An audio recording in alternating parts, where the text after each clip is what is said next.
പുരുഷന്മാർ എപ്പോഴും shut down ആവുന്നതും silent ആവുന്നതും അവരുടെ ഇമോഷണൽ സ്ട്രെസ് കൊണ്ടിട്ടാണ്.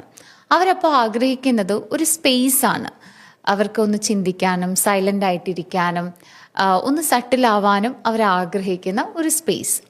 അതേസമയം സ്ത്രീകൾ അവരേതെങ്കിലും തരത്തിലുള്ള ഇമോഷണൽ സ്ട്രെസ്സിലൂടെ പോകുമ്പോൾ അവർക്ക് അവരെ ഇമോഷൻസ് എക്സ്പ്രസ് ചെയ്യാനായിട്ടുള്ള ഒരു ലെവലാണ് അവർ ആഗ്രഹിക്കുന്നത്. പരസ്പരം പറയാനും അവർക്കൊരു കണക്ഷൻ, ഒരു ഫീൽ സേഫ് ആവണം, അവർക്കിത് തുറന്ന് പറയണം, എങ്കിൽ മാത്രമാണ് അവർക്കൊരു സമാധാനം കിട്ടുള്ളൂ എന്നുള്ളതാണ്.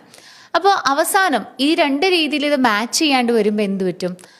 This to people who love each other end up hurting each other. ഇതിനൊരു ചെറിയൊരു സൊല്യൂഷൻ നമുക്ക് ചെയ്യാൻ പറ്റും.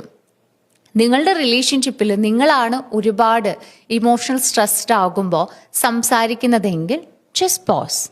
If you are the one who shuts down, എന്തെങ്കിലും ഒരു പ്രശ്നം ഉണ്ടാകുമ്പോൾ ഭയങ്കര സൈലൻ്റ് ആയി മിണ്ടാതെ ഇരിക്കുന്ന ഒരു വ്യക്തിയാണെങ്കിൽ ഓപ്പോസിറ്റ് നിൽക്കുന്ന ആൾക്ക് ഒരു റീഅഷ്വറൻസ് കൊടുക്കാനായിട്ട് സാധിക്കണം. ഉദാഹരണത്തിന്, I hear you, I just need a moment, എനിക്ക് നിന്നെ മനസ്സിലാവുന്നുണ്ട് പക്ഷെ എനിക്ക് കുറച്ച് സമയം വേണം എന്ന് തുറന്ന് പറയാനായിട്ട് സാധിക്കണം. ബിക്കോസ്